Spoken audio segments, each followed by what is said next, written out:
Abençoe essa palavra, essa preleção da noite, Senhor. É isso que eu te peço, já te agradeço. Em nome de Jesus, amém. Paz do Senhor, igreja, amém? Amém. Pode ser melhor. Você sabe o que significa amém? Estou até pensando agora. Você sabe o que significa amém? A gente fala tanto aqui na igreja, né? Amém significa assim seja. Então, quando alguém que está aqui ministrando, né, no caso eu, fala a paz do Senhor, igreja, e você responde com amém, você está dizendo, assim seja a paz com Deus. Assim seja a paz com meu irmão. Assim seja a paz entre nós. Então, eu vou falar mais uma vez. Você vai falar com essa convicção que você está falando, assim seja a paz de Deus aqui no nosso meio. Vamos lá? A paz do Senhor, igreja! Amém. Que seja a paz de Deus sobre nós. Meus irmãos, motivo de muita alegria estar aqui nessa noite. Né? Para aqueles que não me conhecem, eu me chamo Ana Vitória, eu sou membro da Igreja Metodista Wesleyana Central do Lotes 15. Eu estou muito feliz pelo convite, muito feliz por estar aqui nessa casa. Vim acompanhada dos meus pais, vim acompanhada dos meus eternos conselheiros, tio Marinaldo, tia Elisa, sua filha Duda. Vim acompanhada dos meus amigos, a Esther, a Bia e o Nemias. Eu estou muito feliz, muito grata a Deus. E eu creio que Deus ainda tem algo para falar ao meu e teu coração nessa noite, querido. E parabenizar também vocês por toda a ornamentação, toda a dedicação nessa igreja, está tudo muito lindo. E eu creio que tudo que foi realizado e ainda está sendo realizado ao longo desses 3 dias está chegando como um cheiro suave nas narinas de Deus. Queria te convidar a abrir comigo a sua Bíblia, o seu aplicativo. Você pode acompanhar aqui a projeção. No livro de Romanos, capítulo 12, nós iremos ler os versos 1 e 2. Romanos 12, 1 e 2, que é o tema. Vou até ler aqui, para ler juntamente com os irmãos. Que diz assim: rogo-vos, pois, irmãos, pela compaixão de Deus, que apresentei os vossos corpos em sacrifício vivo, santo e agradável a Deus, que é o vosso culto racional.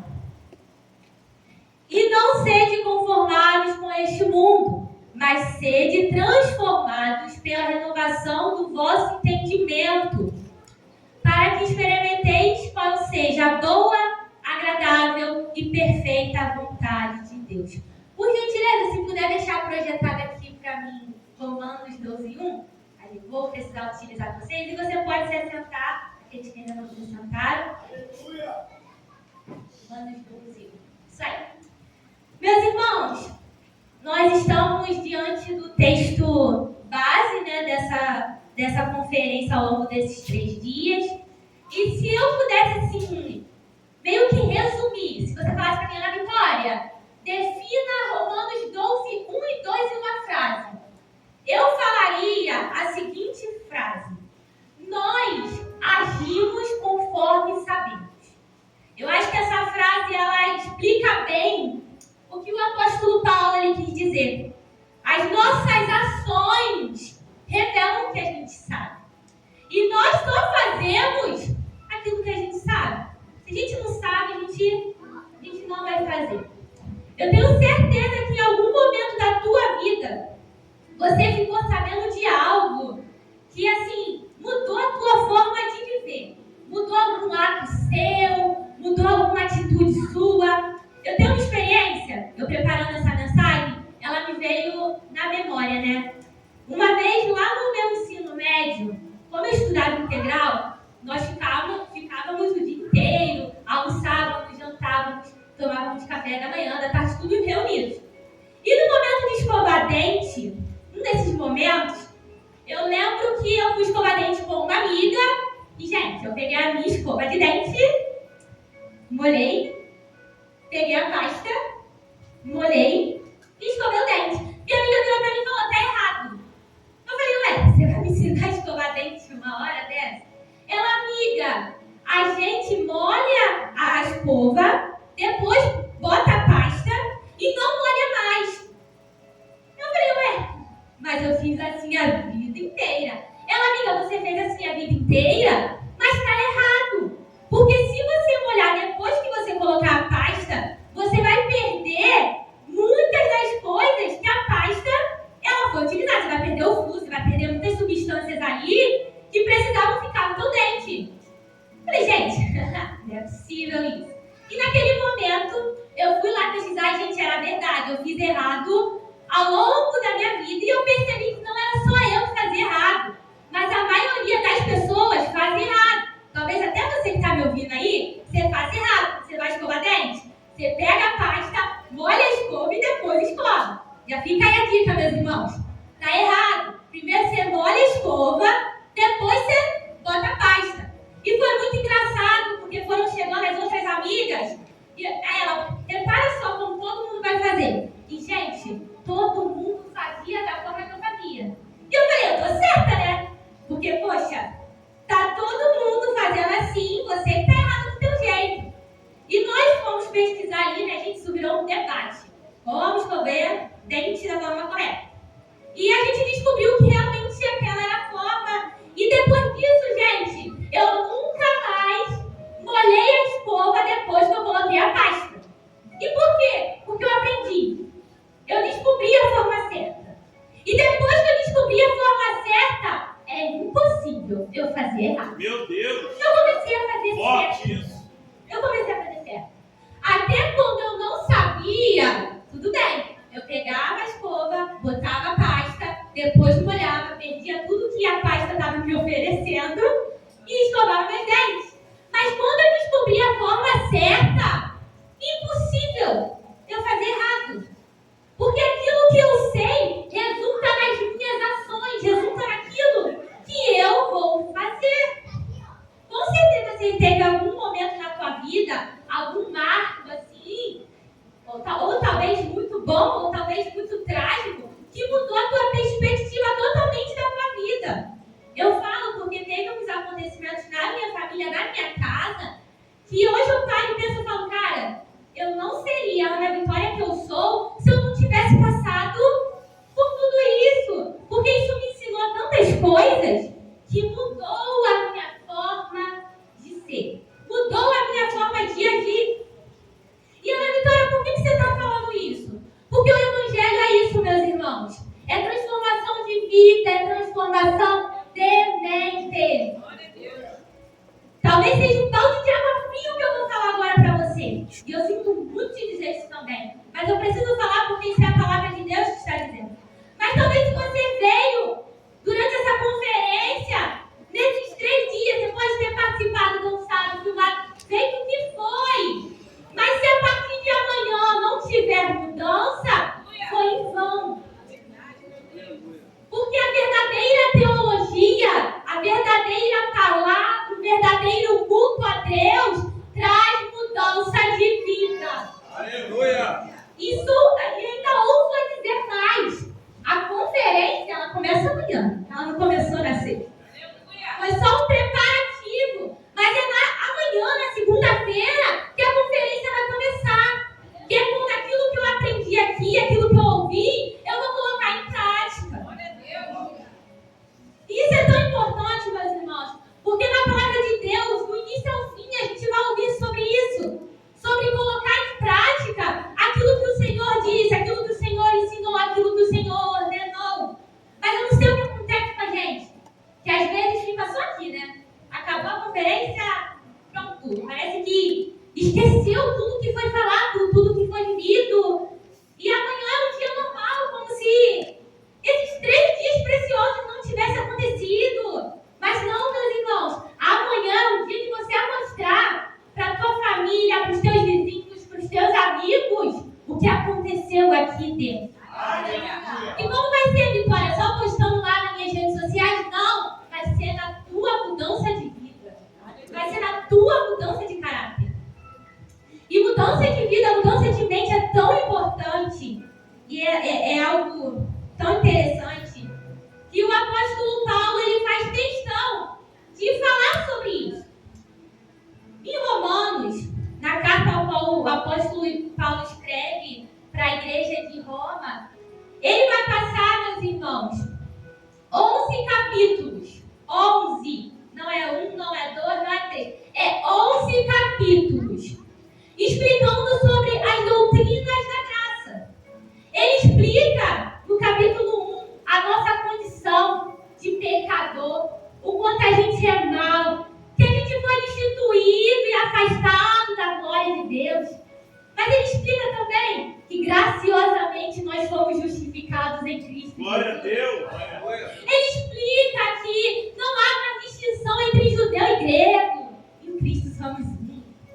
Ele explica sobre o amor de Deus, ele explica tudo claramente, ele explica, né, para mim, gente, e para muitos teólogos, muitos pesquisadores, Romanos é praticamente a teologia completa e resumida que o apóstolo Paulo escreveu. Se você pegar Romanos 1 a 11 para ler, você vai entender claramente o que é o Evangelho, que resumindo é o poder de Deus para a salvação de todo aquele que crê, tanto judeu, tanto grego.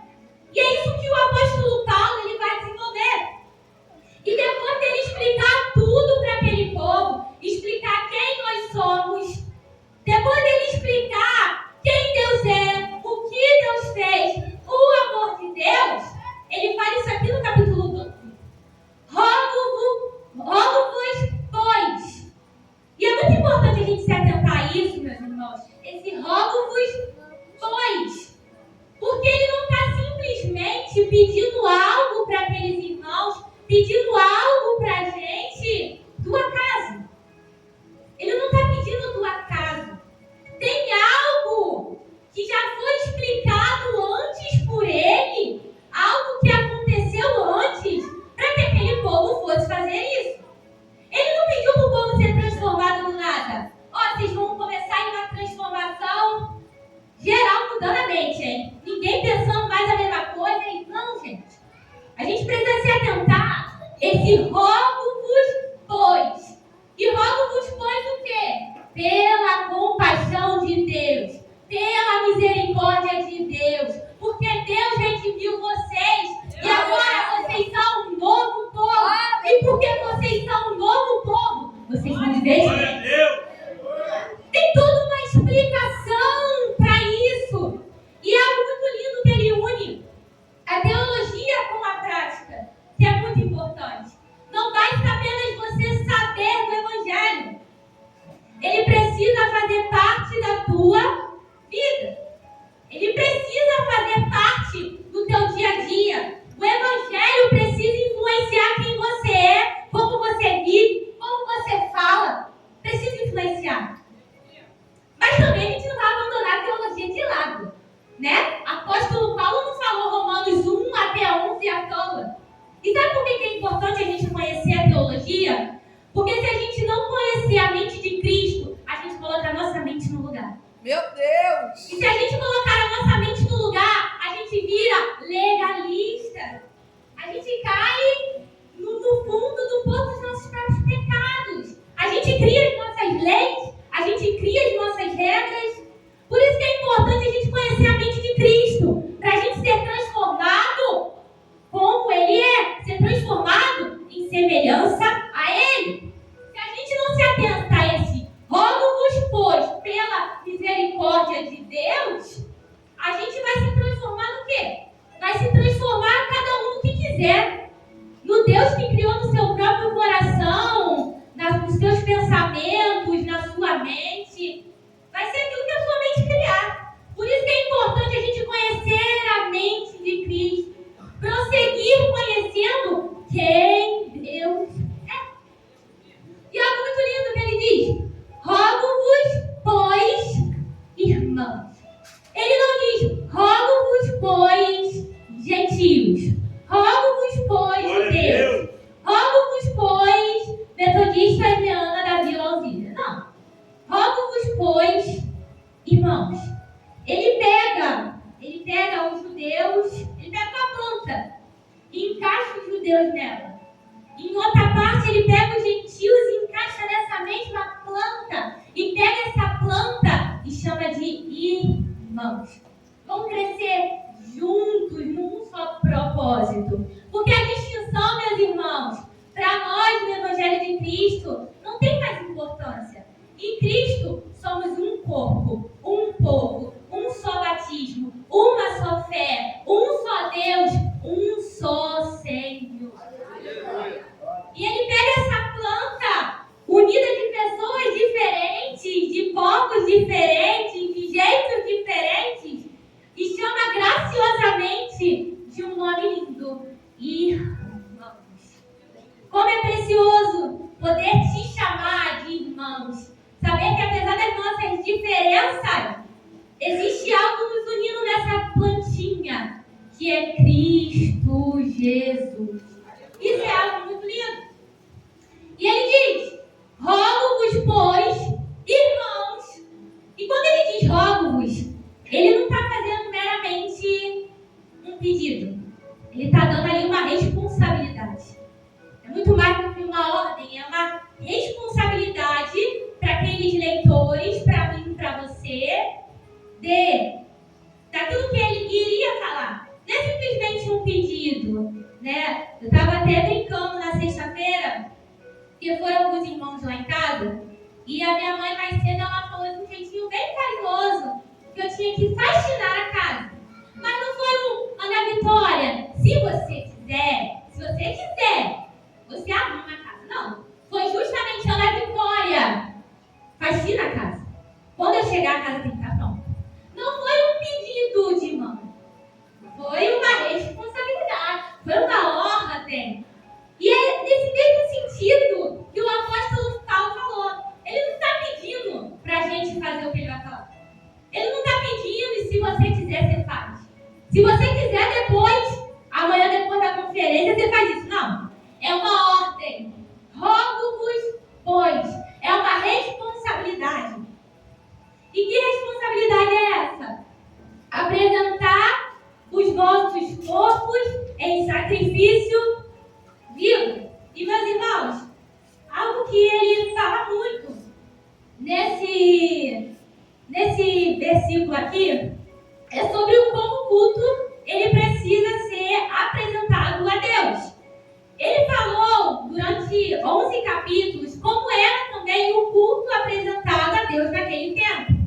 No Antigo Testamento, o povo ele não podia se achegar a Deus da mesma forma como nós estamos se achegando hoje.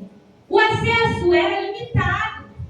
Apenas o sumo sacerdote podia ir uma vez ao ano, oferecer um sacrifício, e aquela oferta era um animal, ele era sem defeito, sem mácula, perfeitinho. Ele era queimado e aquela fumaça, ela subia, né, com um cheiro suave para Deus, como perdão dos pecados.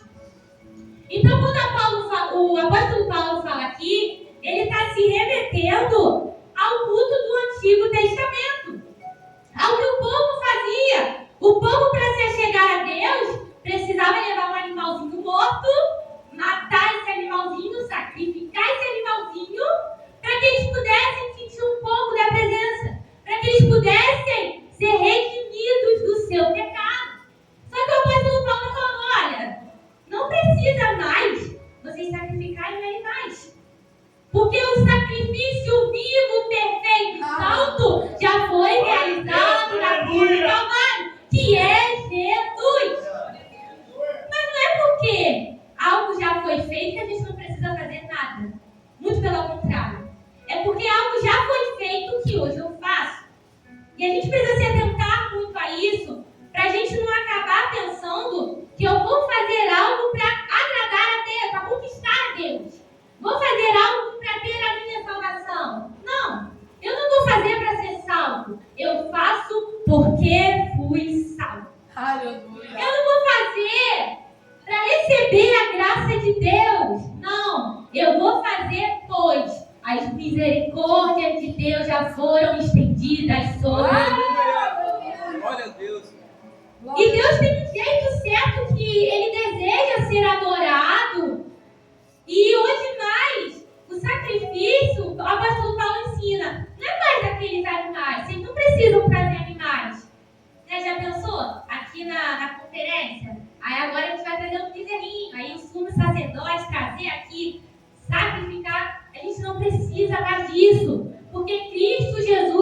já fez e aleluia por isso. Hoje nós temos acesso a Deus. E como é que a gente agora adora a Deus? Aquele povo adorava trazendo um animalzinho para poder ter a expiação do seu pecado, para ter perdão dos seus pecados. Hoje, meus irmãos, a nossa adoração para Deus, o nosso culto, é o nosso próprio corpo. É a nossa vida por completo para Deus. E algo interessante é que ele diz: apresentei-vos os vossos corpos. Ele não diz, apresenta só o teu coração a Deus. É algo muito comum a gente ouvir nas igrejas, né? Você tem que entregar teu coração para Deus. Você tem que entregar teu coração por completo. E meu irmão, Deus quer mais do que o teu coração. Deus quer a tua vida inteira. Deus quer o teu corpo, a tua mente, as tuas emoções. Deus não quer só o teu coração, não. Ai, mas eu amo a Deus aqui no meu coração. Tá bom, meus irmãos. Mas Deus te quer um sacrifício por completo. Ele te quer o teu corpo, o teu coração, as tuas emoções. Ele quer tudo seu. Ele não quer só uma parte tua. Ele quer tudo. Ele quer tudo, tudo, literalmente tudo. Quando aqueles animais vão ser sacrificados, não era uma parte deles, era um animal por completo. Deus é um Deus de totalidade. E o apóstolo Paulo diz: vossos corpos em sacrifício. E olha que interessante: sacrifício vivo. No passado, no Antigo Testamento, o sacrifício, na hora do culto, o sacrifício era feito o quê? Através da morte. Mas olha que interessante que o nosso sacrifício hoje, por conta da morte de Jesus, a gente não tem uma morte no nosso corpo, mas o nosso espírito é vivificado. Por isso é um sacrifício vivo. Um sacrifício onde o nosso espírito ele é vivificado pelo Espírito de Deus. Glória a Deus. Um sacrifício vivo, santo, porque Deus é um Deus santo. Como a gente se esquece às vezes da santidade de Deus e não tem nenhum atributo, nenhuma característica de Deus na Bíblia que é falada 3 vezes além do santo. A palavra diz que Deus é majestoso, que Deus é onipotente, que Deus é onisciente, que Deus é grande, que Deus é justo, que Deus é fiel, que Deus é imutável e tantos outros atributos. Mas quando vai falar da santidade de Deus, Deus é santo, santo. Então, meus irmãos, muito cuidado como você se apresenta diante de Deus. Porque você está se apresentando diante de um Deus santo. Um Deus que exala a santidade. E ele avisa o sacrifício vivo, santo e agradável. Porque Deus se agrada de corações contritos, quebrantados, corações sinceros e arrependidos e dispostos a se integrar por completo para Deus, que é o vosso culto racional na nossa mente. Deus quer que a gente pense. E é algo muito interessante isso, porque por vezes, né, a gente às vezes na fé cristã, infelizmente, a gente é contra, né? É contra a faculdade, contra o ensino, contra pensamentos, até mesmo na Bíblia, né? Quantas vezes você talvez já ouviu a letra mata, ensino demais, mata, eu quero adorar só a Deus, eu não quero só isso de palavra, de conhecer, não. Vai ser o meu coração, vai ser para Deus. E meus irmãos, cuidado, porque se você não conhece a Deus, como é que você vai adorar a Deus? A gente adora aquilo que a gente conhece. Você precisa conhecer Deus para se adorar a Deus. Deus quer que a gente pense. É um culto racional. É um culto onde eu uso a minha mente. E até um contraste, porque às vezes no nosso culto a gente usa muitas emoções, né? A gente acha que o culto para Deus bom é um culto onde a gente chora, onde a gente se ajoelha, onde a gente grita, onde a gente perneia. E meus irmãos, aqui a palavra inspirada por Deus diz, como Deus tem um culto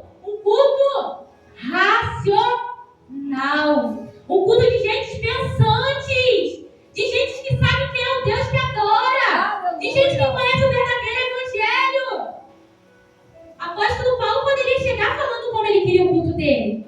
Como Deus queria o culto, no caso.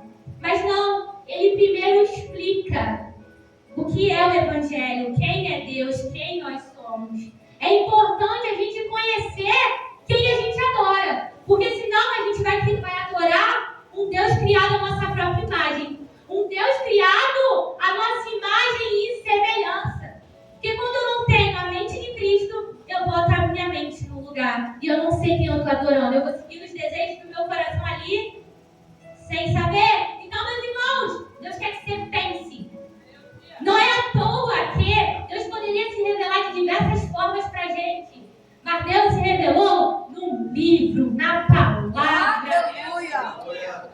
Deus poderia fazer um anjo aqui descer e revelar tudo, os mistérios para mim e para você. Mas Ele deu um livro. Quer conhecê-lo? Abra, busque, leia. Ele se revelou através de um livro. Um livro para a gente pensar, porque nós somos seres pensantes. E quando nós pensamos, nós glorificamos a Deus com o nosso intelecto. Conforme mais eu vou conhecendo a Deus, melhor eu vou adorando, melhor fica meu culto. Coloca. Já está aqui já. E ele continua nessa mesma pegada, falando que o nosso culto agora é feito com o nosso próprio corpo, com a nossa vida por completo. E é onde a gente usa a nossa mente, uma mente transformada. Oh, glória a Deus! E agora ele faz dois pedidos no versículo 2. Depois dele explicar que pelas misericórdias de Deus nós fazemos isso. Depois dele explicar que nós somos irmãos. Depois dele explicar como nós temos que apresentar o nosso culto a Deus. Ele faz dois pedidos. E não sede conformados com este mundo. O que é isso? O que ele quis dizer no mundo? Ele quis dizer os valores desse século. Ele está falando sobre as coisas do mundo que de fato são má e são coisas que ele mesmo já falou lá em Romanos. Tem uma lista extensa, absurda, de horrenda, de coisas que não é o inimigo que faz, somos nós mesmos pecadores. E tem de tudo, meus irmãos. É inveja, é fofoca, é rancor, é ira, é ódio. Uma lista grande de pecados. Grande mesmo, meu irmão. Não é uma lista pequenininha, não. É uma lista grande de pecados. Que o nosso mundo está cheio por aí. Está cheio por aí. E o apóstolo Paulo fala, olha,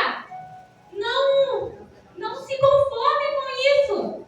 Não se conforme com esses valores. Não se conforme com os valores que vocês outrora tinham.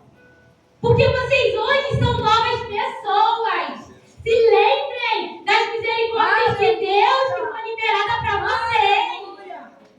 Vocês não são mais o mesmo desse mundo. Então não se conforme em ter essa vida. Não se conforme em continuar vivendo no pecado. Não se conforme em ter as mesmas práticas que outrora você tinha. Não se conforme em viver como está escrito em Romanos 1. Porque vocês já receberam a justificação de Deus. Aleluia. Vocês são novas pessoas. Mas não basta só se conformar. Não basta somente não fazer o que você fazia. É necessário ter mudança. E aí ele faz o segundo pedido. Mas sede transformados. E algo até interessante, porque ele não está pedindo para você transformar nada. Ele está pedindo para você transformar teu bairro, sua vida, não. Sua vizinhança, teus amigos, não. Sua geração, não. Ele está pedindo para transformar, sabe o quê? Você. Sede transformado. Quem? Meus pais, não. Eu mesmo. Sede transformado. Eu não me conformo e eu me transformo, porque eu não me conformei com aquilo.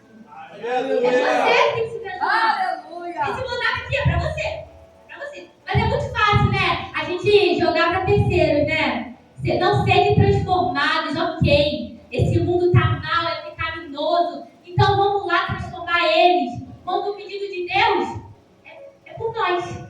Ele quer que nós não nos conformemos, mas que a transformação seja na nossa vida mesmo. Comece a transformação a partir de você. A partir de você. E é interessante que essa palavra que ele usou para escrever transformados é a mesma palavra grega, né? Parecida, para metamorfose. Metamorfose é um processo que a lagarto ela passa antes de virar de fato uma borboleta. É o período que ela fica ali no casulo. Ela entra lagarta, fica no casulo e depois ela se transforma em borboleta. A gente vê aquela coisa feia, a gente vê lagarta é feio, dá medo. Vê aquele negócio feio, entrar no casulo e depois se transformar numa linda e admirável borboleta. E ele não usou essa palavra à toa, meus irmãos, porque é isso que acontece com a gente. É uma metamorfose. A gente fica esses pecadores feios, mais, ruins, que nós não somos bons não, gente. A nossa natureza, ela é pecaminosa. Mas aí, há essa metamorfose nesse casulo e nós somos transformados à imagem de Cristo. Olha que coisa linda, meus irmãos. Olha para essa lagarta, pensa nessa lagarta, eu e você. Mas quando a gente entra nesse processo de transformação, se transformamos numa nova criatura. Ana Vitória, o que é esse casulo? Né? Porque a lagarta ela passa por um casulo para ter uma metamorfose e se transformar em borboleta. Como a gente vai entrar no casulo? Como a gente vai deixar de ser esses pecadores e dia após dia se santificar em Cristo Jesus? Como é que a gente faz isso? E ele continua: sede transformados pela renovação do vosso a mente de novo. Olha que legal. Você tem que transformar o quê? A sua. Só assim nós seremos transformados e ficaremos mais parecidos com Cristo Jesus. Eu pergunto, como é que ocorre essa renovação na mente? A gente lê a Bíblia de frente para trás, até para frente. Na verdade, tem que ler, né, meus irmãos? Amém? Tem que ler. Mas somente isso não basta. A renovação da mente, ela é um processo. Um processo que dura agora e vai durar para toda a vida até que Cristo venha. Né? Eu sou nova e tenho, consequentemente, pouco tempo no Evangelho. Né? O tempo que eu tenho de vida é o tempo que eu tenho no Evangelho. Mas assim, já teve muita transformação na minha vida. Mas eu ainda preciso de muito mais, meu irmão. Eu olho assim, eu vejo quanta transformação eu ainda preciso. E talvez aqui tenham pessoas de anos de Evangelho, carteirinha e tudo de crente. E eu tenho uma notícia para você também. Você ainda precisa de transformação. Meu Deus, aleluia. Até Cristo voltar, nós precisaremos dessa metamorfose na nossa mente, na nossa vida. A gente precisa cada dia não se conformar com o mundo, não se conformar com o nosso pecado, não se conformar com a vida que a gente tinha e buscar ser transformados na semelhança de Cristo Jesus. Aleluia. Ana Vitória, como é que acontece essa renovação do nosso entendimento? Como é que ela acontece? Ela acontece, meus irmãos, pasmem.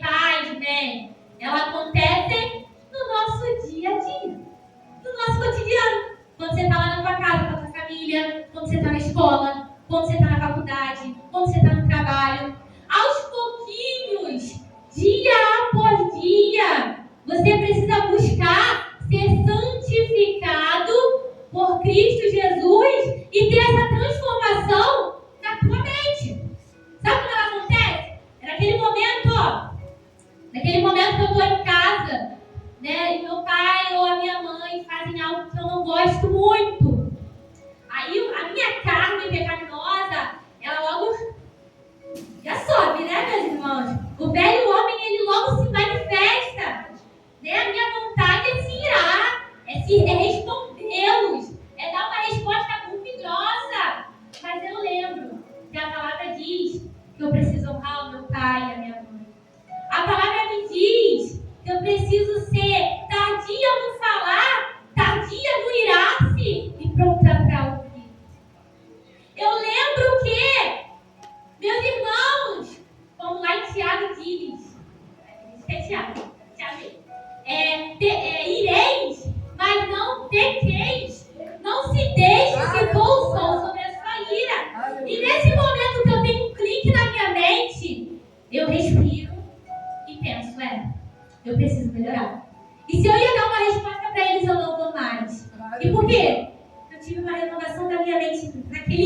aquele exato momento, sabe? E, Ana Vitória, você nunca mais vai responder seus pais?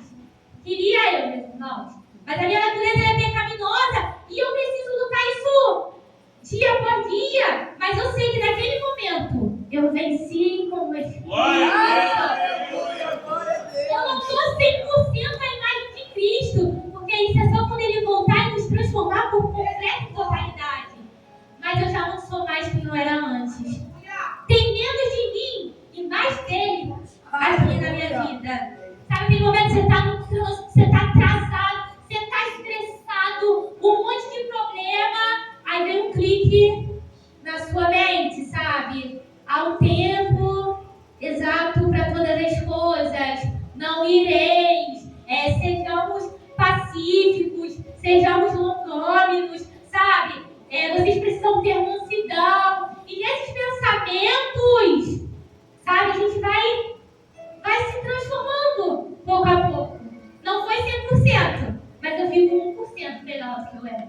Eu fico 1% melhor do que eu estava. Sabe aquele momento que a gente está agitado? Ai, é muito problema, é muita situação. Acontece alguma coisa que deixa a gente ansioso, preocupado, desesperado, dá vontade de chorar, dá vontade de gritar. Aí vem aquele clique na minha mente. Basta cada dia ser mal. Não andeis preocupado com amanhã. Aleluia. Basta cada dia o seu mal. O seu Pai Celeste tem cuidado de você. Ele cuida até dos passarinhos no céu que não plantam, não semeiam e não guardam alimento. Quem dirá de você que é filho? E naquele momento, as minhas emoções, elas se aquietam. Elas se acalmam. E eu me torno um pouquinho mais parecida com Cristo Jesus. É nesses momentos que eu tenho a renovação da minha mente. É nesses momentos. É em momentos que, talvez durante a semana, vai acontecer algo que vai te deixar estressado. Aí vai vir na tua mente a minha vozinha falando: olha, você precisa nesse momento aí ser transformado por Cristo Jesus. Fazer melhor, fazer como Ele faria. É nesses pequenos momentos ordinários do nosso dia a dia, onde a graça de Deus nos encontra. É nesses momentos que a graça de Deus nos encontra. Quando a gente está estressado no trânsito, quando a gente está irado com os nossos pais, quando nós estamos ansiosos com o nosso futuro, quando os pais estão irados e estressados com os filhos. É nessas pequenas oportunidades que Deus nos dá uma chance de ser transformados, de ter uma metamorfose e de ficarmos um pouquinho mais parecidos com Cristo Jesus. Aleluia. No final do dia, meus irmãos, antes de dormir, aí eu sempre continuo o que o apóstolo Paulo diz. A gente faz isso para que a gente venha experimentar qual é a boa, perfeita e agradável vontade de Deus. Quando chega no final do dia, meus irmãos, eu percebo o quanto eu ainda preciso ser transformada. E eu percebo que essa transformação ela é muito boa para mim. Porque Deus é bom e Ele só quer coisas boas para os seus filhos. Eu percebo o quanto essa transformação, quanto essa vontade, ela é perfeita. Porque Deus não erra. Deus não mente. Deus é justo. A sua palavra ela é infalível. E eu percebo o quanto isso é agradável para mim. Porque talvez no momento não seja tão agradável, meus irmãos. Sabe, a gente tem a nossa carne grita para fazer o nosso desejo do coração. Mas no final do dia, eu percebo o quão agradável é a vontade de Deus para mim. Que eu seja cada dia mais parecida com Cristo Jesus. Essa é a vontade de Deus para nós. Que você cada dia seja mais parecido com Cristo. Que você cada dia seja um cristão melhor. Que você cada dia seja um crente melhor. Quando chega no final do dia, eu sempre na minha oração eu falo: Senhor, que amanhã seja melhor que hoje. Eu preciso melhorar.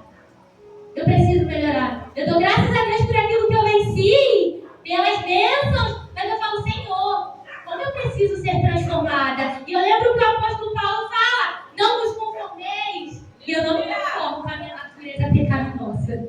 Eu não me conformo em ser assim, porque eu fui remida pelo sangue de Jesus. Eu sou uma nova criatura.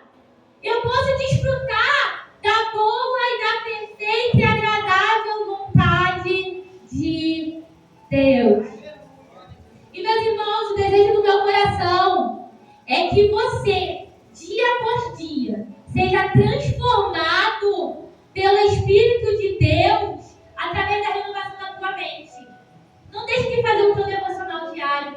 Não deixe de fazer o teu estudo bíblico. Não deixe de frequentar aqui os cultos da tua comunidade com teus irmãos. Porque é assim que a gente vai renovando o nosso entendimento. É a cada vez que a gente vai aprendendo a nossa palavra. Eu sei que às vezes, gente, você pensa assim, poxa, vou lá para ouvir a mesma coisa. Vou abrir a Bíblia para ler a mesma coisa. Mas, meus irmãos, troque esses pensamentos por eu preciso ouvir isso de novo. Eu preciso estar lá com os meus irmãos de novo.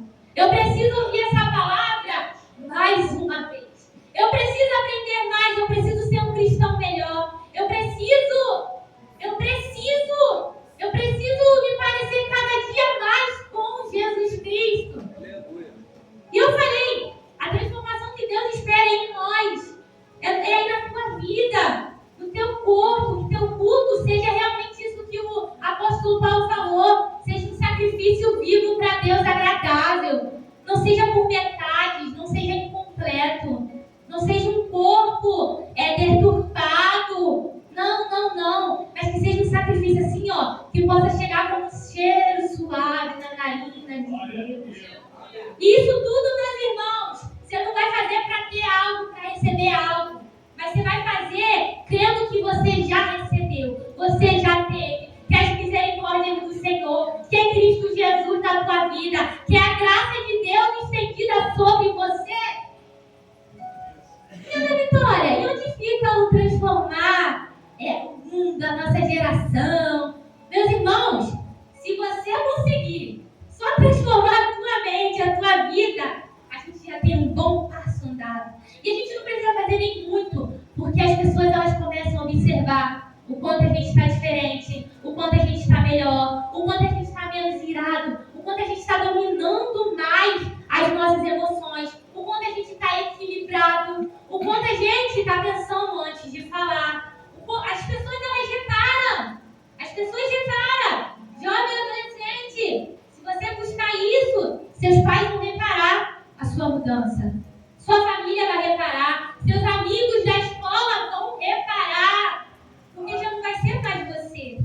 Vai ter mais de Cristo na tua vida. Então eles vão notar a presença de Cristo Jesus em você.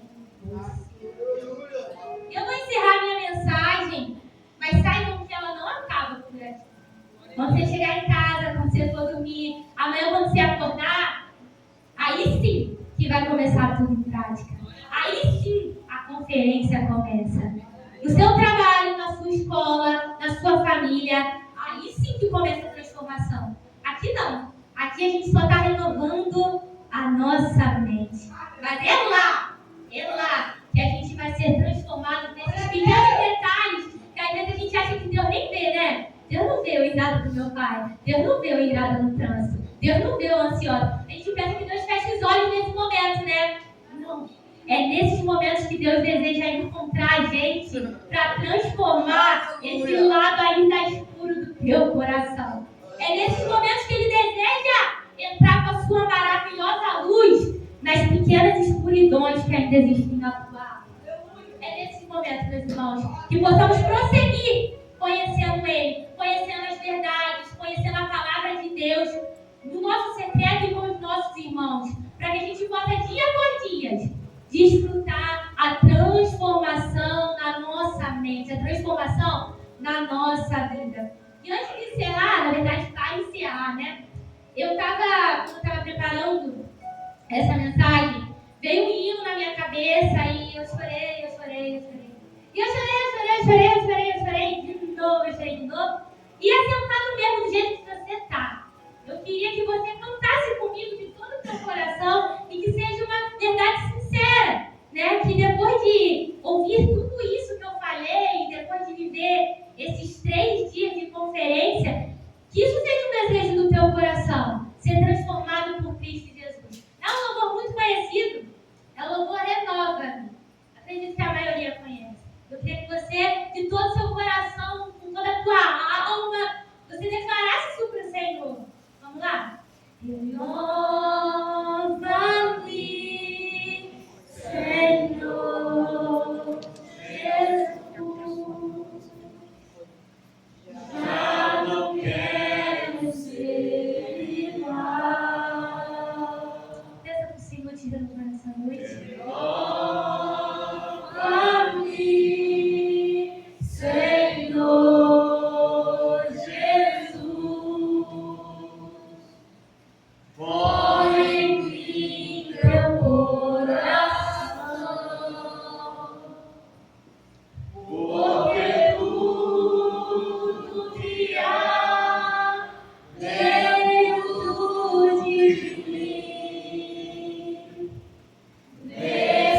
necessitamos de Ti. Feche os olhos, meu querido. Aleluia. Senhor, eis aqui a Tua igreja, Senhor, clamando por uma transformação, Senhor. Não uma transformação externa, mas uma transformação no interior que somente Teu Espírito pode dar. Senhor, renova as nossas mentes, Senhor. Renova, Senhor, renova-nos, Senhor. Transforma o nosso caráter, transforma o nosso eu, Senhor. Que sejamos a cada dia, Senhor, mais parecidos contigo e menos, Senhor, semelhante a quem outrora nós éramos. Ó Senhor, renova nossas mentes, Senhor. Que possamos ter um entendimento claro de quem Tu és, o que Tu fez por nós. Que possamos desejar e ansiar por essa mudança, Senhor. Ó Deus, somente Teu Espírito pode fazer isso em nós. Somente Teu Espírito pode transformar essa nossa natureza, Senhor. Deus nos lembra no nosso dia a dia, Senhor, que nessas pequenas oportunidades que às vezes passam tão batidas, que a Tua doce voz possa falar ao nosso ser, Senhor, o quanto nós precisamos ser melhores, o como nós precisamos mudar, o como nós dependemos de Ti, Senhor. Ó Deus, isso é a Tua igreja disposta a sermos melhores, Senhor, para a Tua própria glória, para o Teu próprio louvor. Ó Senhor, que possamos de fato viver essa metamorfose. Transforma-nos, Senhor, para que possamos experimentar como é boa, como é perfeita e como é agradável a Tua vontade para nós, Senhor. Deus, nós Te amamos, nós agradecemos pela Tua misericórdia, pela Tua graça. Nós declaramos que nós somos totalmente Teus para a Tua glória e que nós desejamos ser mudados, Senhor. Renova-nos, Senhor, renova-nos, Pai, para a Tua própria glória. Amém. Aplauda o Senhor.